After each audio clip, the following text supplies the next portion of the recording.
You are being considered for the amazing opportunity of life.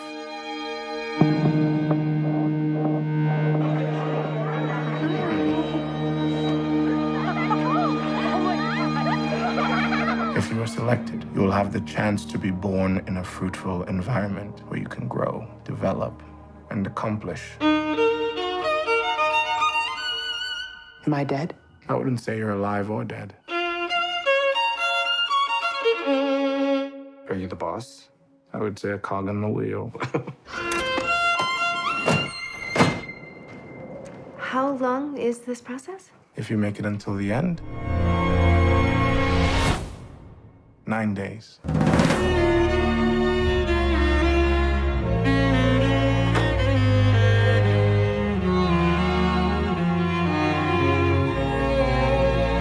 Your senses will become unbearably sharper and stronger.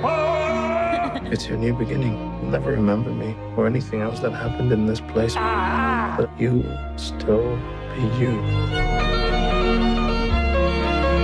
Every single day, someone hurts someone else. Every single day, someone takes someone else's life. Why are you focusing on that? Why are you not focusing on that? You've been here a few days, but you've lived every second. Are you afraid? Of what?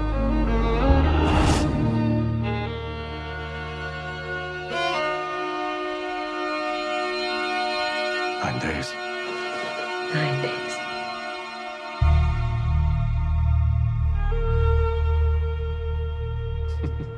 Hey.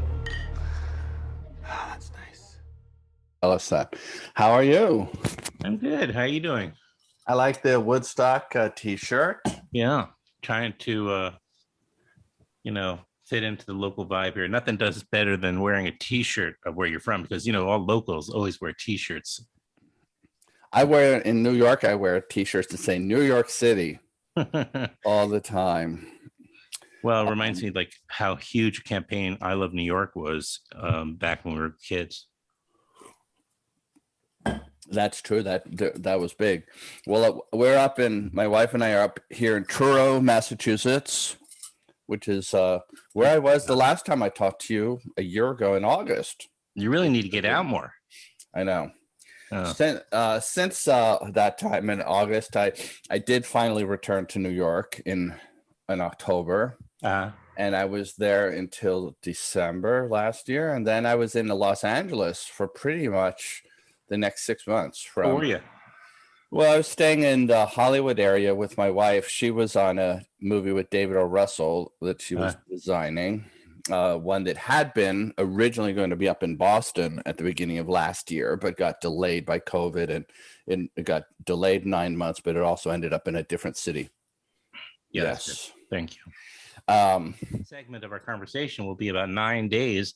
And, I did reach out, or they reached back, or I contacted the publicist saying I'm interested in, in bringing on folks from the film. Well, I'll write Jason, one of the producers, and see if he can help. All right. Yeah. I Some mean, of those people to you. Yeah. I mean, they're still probably organizing it, but it sounds, if they got a lot of people, then I'm going to get, it's okay. It's not big. I have such good shows. I don't know. No. But yeah, anyway, but it would be nice to be able to support Adam. that film. Well, we can use whatever help you can provide for this film, honestly, because the thing is, I know like Edson lives in LA, the director, Edson Oda. Right. And I guess Tony Hale lives in LA as well. Right. Because they're going to do a couple of Q&As the first weekend.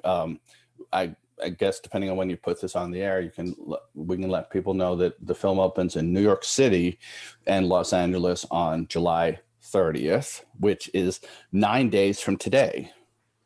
So the film opens in 9 days, and then it opens. Well, yeah, I'll post this. Maybe I should just post this today, and then we can use this as a mechanism. I can make a clip saying 9 days is such a great movie. I mean, it's. Well, I'm so glad it was on my radar, and that I got a chance to see it. You've seen it now, right? What did you think of it? No, I enjoyed it, of course. No, but what I wanted to say is, I think with a movie like this, it does have such a large cast. But besides for does it? Well, it does, because you've got and they're all stars in their own realm of filmmaking. Like Winston Duke has a huge following from Marvel, from Black Panther, but he was also in Us, that movie Us, right? And Zazie has a following from Deadpool, but also she was in Joker. She was in Joker. She was the neighbor who he thinks he falls in love, is in a relationship with. There's an imaginary thing going on there with her, and then, of course, Tony Hale has his whole life with Veep and Arrested Development. Benedict Wong has been in Doctor Strange and he's Avengers also come. movies. He and Winston have worked together, right? They work together. Do they have scenes in the? I don't know if they do. I'll have to check. I'm not much of a Marvel expert myself. I have to confess. And then Bill Skarsgård's sort of in his own franchise, which is the It movies. He's Pennywise. So, I didn't know that. Yeah, he plays Pennywise. So all of these people have, in their own individual realm, huge followings, and any one of them could actually frontline a movie, lead a movie. And so it's like sort of having, and I think what I found so interesting about working with them as actors, as an editor working with them, was I certainly was able to overcome any prejudices that I might have had about, these people are in comic book movies, because it was like, I'm telling you, I'll say this for probably a while, best cast I've ever had. Never had a cast as good as these actors to work with day by day, and which made the movie so much fun to work with. And then, of course, as you've seen the film now, maybe we should tell people a little bit about what the film is. I was going to ask you to. So why don't I start? You interrupt me. Yeah, I'm sorry. But well, actually, you could probably even do a better job. But this is a very almost experimental concept, where it's a straight dramatic film. However, there's I guess Winston Duke plays a guy whose job it is to interview potential new beings. Well, they're the souls, right? They're the souls, embodiment of souls. Yeah. But they look like people, and they're played by actors. They look like human beings, but in fact, they're souls. They don't exist. And I think that's established fairly clearly in dialogue right near the beginning of the film. It's going to be a series of tests. So we're not getting anything away. What? Yeah. So we're not getting, where he is physically is sort of this sort of nebulous. You're not really sure. It's, again, everything is a representation of reality, but you don't really know. But he's in this house, and he in the middle of some sort of desert scape or whatever. I mean, he's right. Well, it's funny, again, on a film probably with a larger budget than ours, that whole house would have been CGI on the outside, as would definitely the background be the desert. But in fact, that's the Great Salt Plains outside of Salt Lake City in Utah. Okay. So this beautiful natural place that looks exactly. We just went there and filmed, and the mountains were there. So you were on the set. You were on the set, as you. Well, you see, what we had a set in Salt Lake City of the interior of the house, and so, which of course was made production very easy, and that we were mainly in that one house the whole time, pretty much. And then for the scenes outside the house, we actually had a replica of the facade of the house, the front, just like you would have in an old-time Western. But you only see the house from the front on the outside. There's no house there. It's just a piece of wood with a door. But there is a scene later on in the movie where some of the characters have dinner together outside. And again, on some other movies, that might have been on a set, but that was right there in the desert, right in the middle of wilderness. And I think what's interesting about the movie is it posits an imaginary world, but it uses completely real life elements, just arranged in a way that you're not used to seeing them arranged, which gives a feeling of the uncanny and of the supernatural to something that actually is quite real and is in front of your face, if that makes any sense. And, you know, again, without giving anything away, what this character Winston does do, he's like the interviewer. He's in charge of the place. He puts these candidates through a number of psychological and emotional tests to essentially determine who he thinks has the greatest chance of surviving Earth and benefiting from being born. Because, you know, the way the laws of this particular universe work, out of these 5 candidates, only one of them can actually be born, and the others will just disappear. And which of course is very sad, because you get to know these people over the course of the movie, right, but there's only going to be one winner. And they're all very kind of eager to, you know, become people. Oh yes, which is, you're right, and that's something that you really feel. I'm glad you pointed that out, because, you know, they all have moments, especially when it starts to dawn upon the ones who are not going to win, that they may not make it. Right. That they really wanted, all they wanted more than anything, you know, and I would say on Earth, although that's a phrase, I guess, but all they ever wanted was to be born and to see what it's a it good like phrase, to be born on Earth, right? They want to be on Earth. Yeah, and it's sad. And the eagerness and lack of, you know, call it confidence or self-esteem or whatever, is exactly what potentially sabotages them. So, you know, because he's looking for somebody who's going to, like you said before, survive. Well, exactly. That's exactly true. You know, just the very characters that we might find endearing or we might enjoy in a person are things that Winston might see as a weakness. His character's named Will. He might see this person isn't going to be able to make it in the field that they want because of this personality aspect. They're too full of love, if such a thing is possible, or they're just too vulnerable, right? Or they're just too romantic, right? And he's looking for someone who, you know, might fit a more narrow definition of what it is to be a human being, but could be in his view, a successful one, because he's had some disappointments along the way, and he's made some choices. I think we can tell people this without giving anything away. Amanda?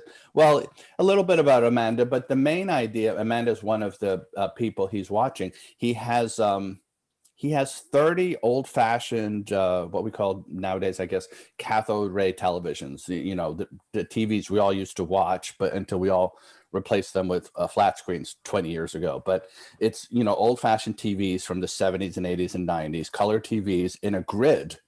And on these televisions, we're seeing point of view lives played out in real time throughout the entire movie. Whenever we're in that room, we're seeing things happening with 30 different people, and sometimes these are 30 of the people, 30 of the souls that he has that he's previously selected to be born. And part of his job after he chooses who gets born is he monitors these individuals with the idea he can't really tell them what to do once they're on Earth. He has no way of communicating. You know, he could hit the blast, but they're not going to hear him.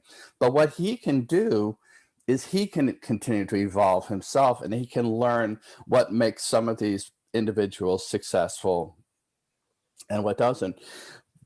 And Amanda is one of them. She's a violinist who he's been following, and because she plays the violin becomes a big part of our score. We have an amazing musical score by a Brazilian composer named Antonio Pinto, which actually that score is out already. It's on Apple, Spotify, Amazon. You can buy a CD. You can actually buy the CD of 9 Days of Music. No kidding. Already. And the music is a huge part of it. But what was interesting for me as the editor, eventually I was joined by Jeff Betancourt as another editor in the last months of the film. We did some work together, and Jeff was a great collaborator. And I also had I had some for assistants, Phil Kimsey and Zach Boger, who became additional editors because their role on the film increased. And I've been working with all those people since then on different projects. But if you think about the fact that you've got these TVs that are playing these point of view shots throughout the whole film, you have to think, well, where did those shots come from? You know, where did these shots of people getting up in the morning, going to bed, brushing their teeth, going to the beach, kissing their girlfriend, having dinner, riding up? Where did all these shots come from? Well, we had to make them all. So we shot the main part of the movie in August into early September of 2019. But we shot what we call the point of view shots in late June into July, like a 3-week period. And we actually had 3 crews. We had a crew in Salt Lake City, which Edson and our main DP, Wyatt Garfield, operated with. And then we had another crew in Brazil, which is an old film school friend of Edson's. Edson is from Brazil. So one of his old friends was shooting in Brazil, and we had another colleague shooting in California, in LA at the same time. And as editor, once I got hired, I just started getting all this footage in from all 3 units, and it was my job to turn all this footage into little 1 minute, 2 minute, 3 minute little, I like to call them stories. They didn't have any narration. They didn't have any added music because it's just real life, but they did have dialogue and talking. Sometimes they did have music because one of the characters on those TVs is actually about to be married. And we actually see her wedding towards the end of the movie.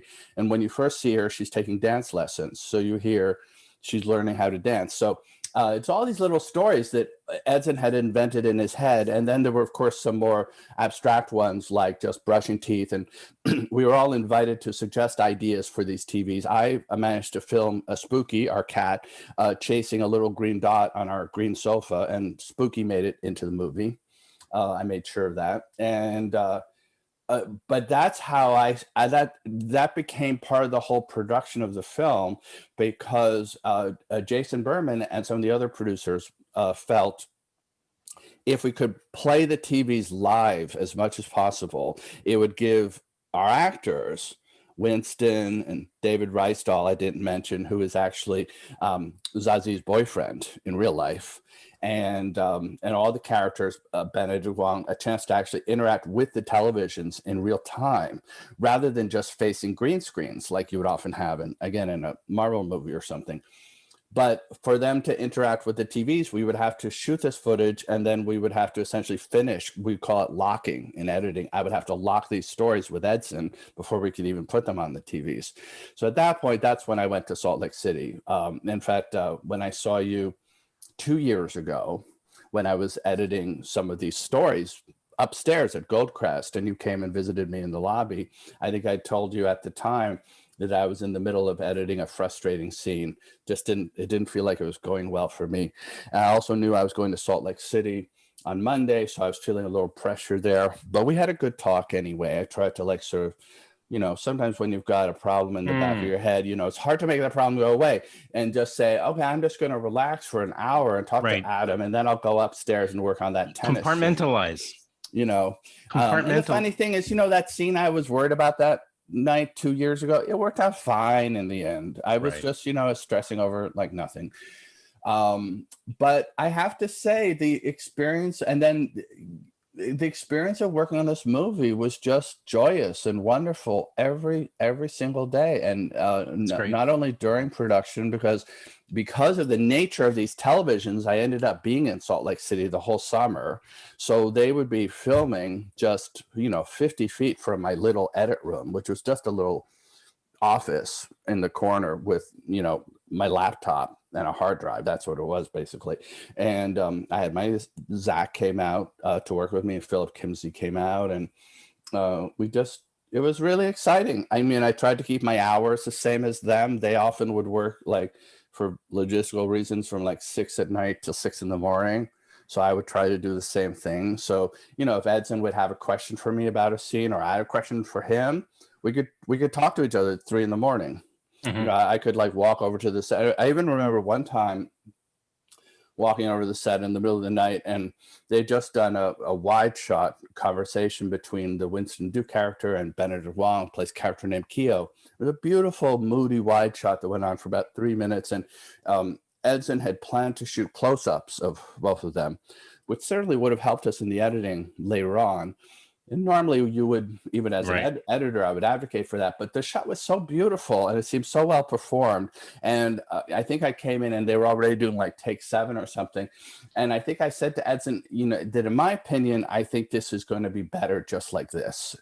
If you want to shoot the close-ups, you should shoot the close-ups. But I think it's beautiful like this. So maybe it'd be better shoot 2 or 3 more of these wides at different tempos, and then I think we can make the scene out of that probably. And we did. We never regretted, and that freed up time to shoot other things. So it was kind of helpful for me as an editor to be able to, try to encourage Edson to say you might not need to spend an hour doing these close-ups. You could shoot right. In other words, you have to keep moving the cameras, etc. Yeah, so you take more time as opposed, and just keeping the camera where it is.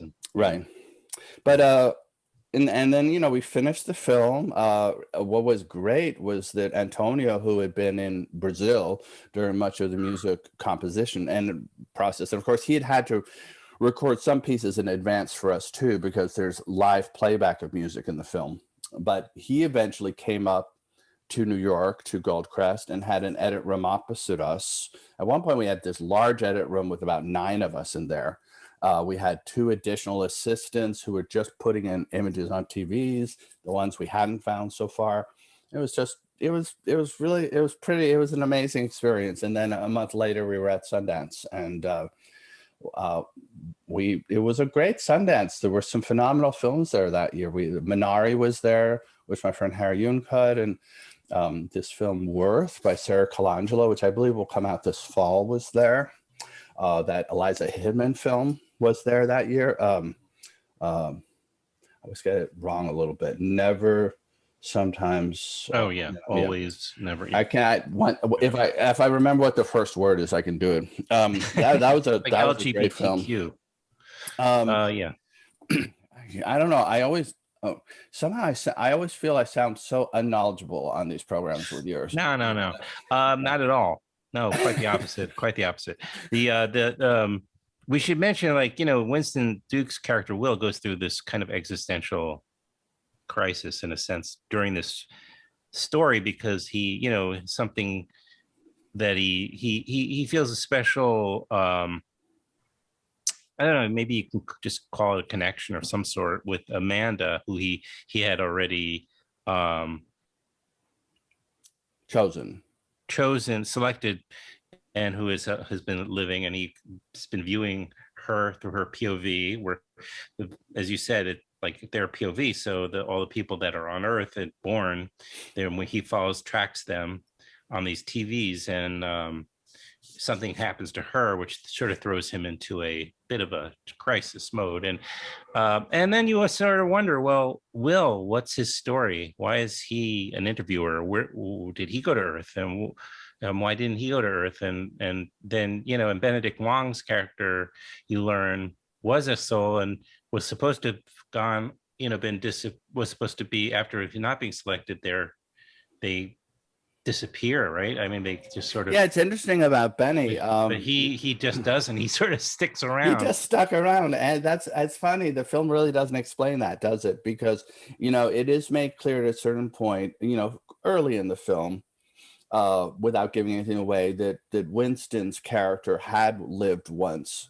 on Earth, and that was a requirement to become an interviewer, and that he's not the only other there's lots of interviewers. Right, we meet another one briefly. We meet one, and so he's just one. In fact, at one point, he describes his job as being a cog in the wheel. He's just part of some larger apparatus. And I think what's interesting about the film is it doesn't take a stand at all in terms of religion. It doesn't come down on the film is not about God per se, or Buddha or Jesus. It is, to some people, a spiritual film, but apparently not everybody. Everyone. Well, religion and spirituality are not necessarily,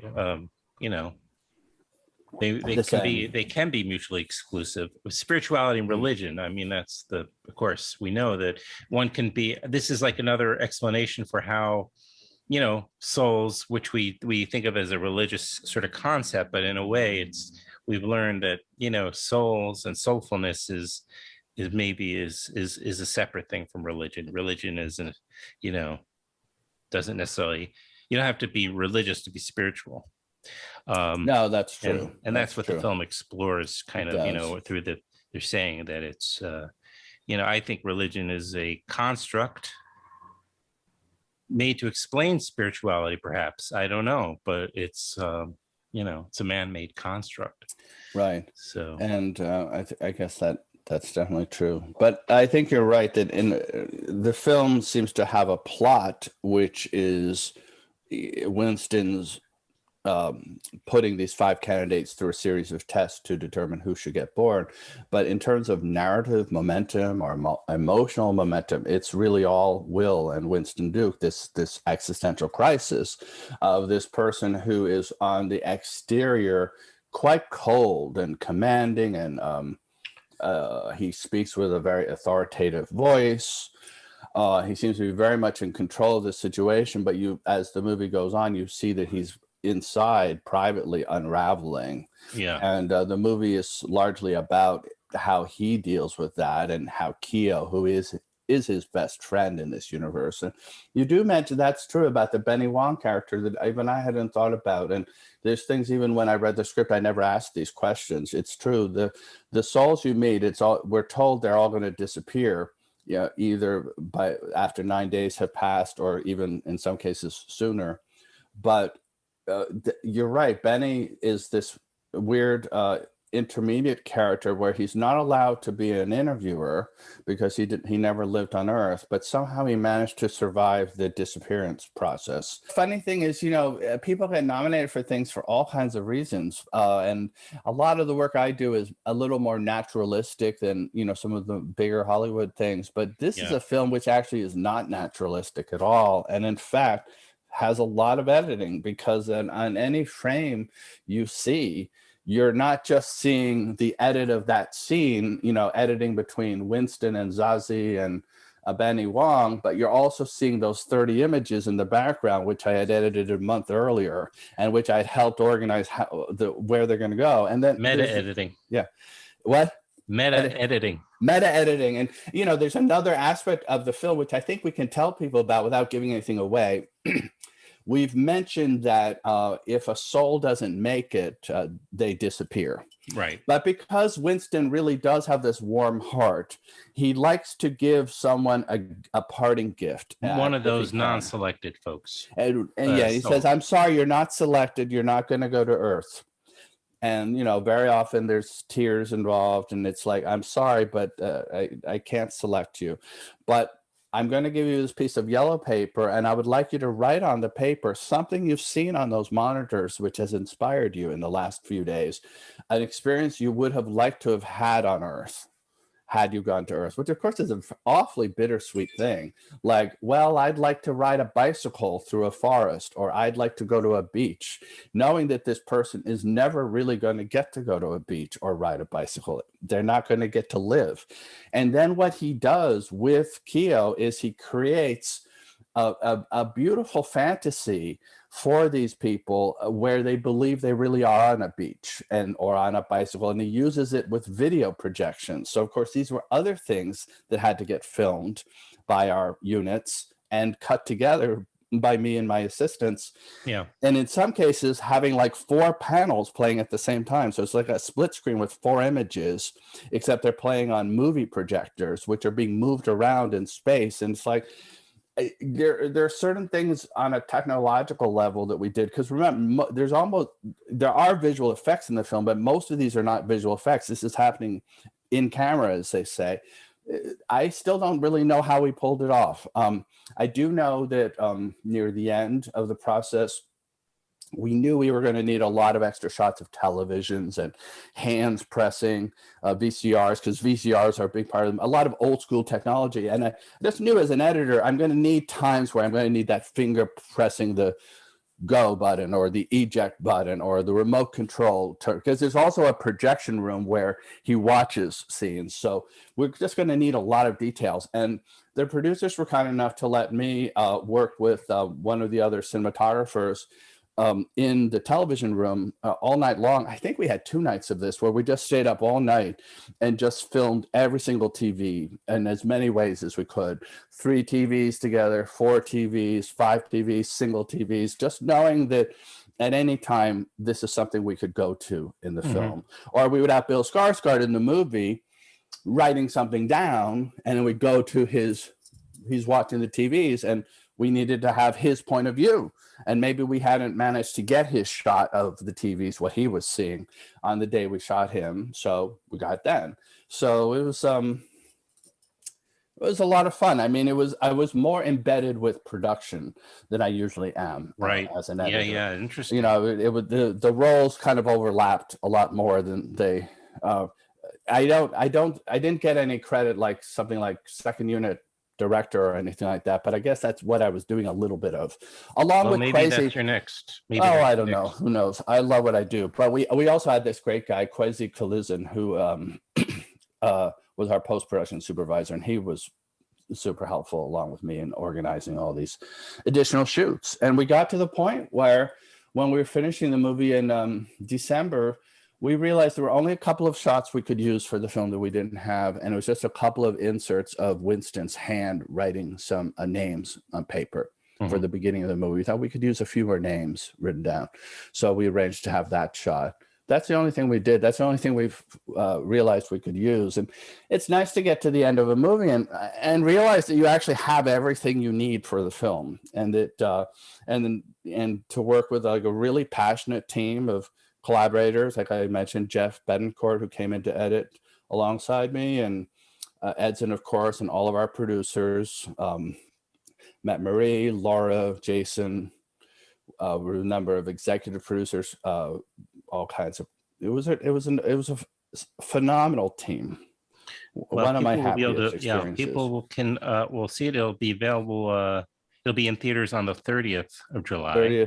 30th in New York and LA. I think in New York will be Angelica Theater, which is also a lot of people don't know this, but the Angelica is actually one of the most profitable independent cinemas in the whole country. I didn't know that. Like, yeah, that's a place you want to be if you've got an independent film. Alrighty. Listen, I'm excited that all these films are coming out. All these independent films are coming out, and honestly, I think it's been wonderful. These movies like F9 and Black Widow, I consider to be, well, there used to be a term in the industry like stores like loss leader now. So I'm using it wrongly, because a loss leader would be you'd get someone into the store and the store wouldn't make any money from this particular product. Like, you know, they're giving away, hair dryers for $1, but it gets you into the store and then you buy things.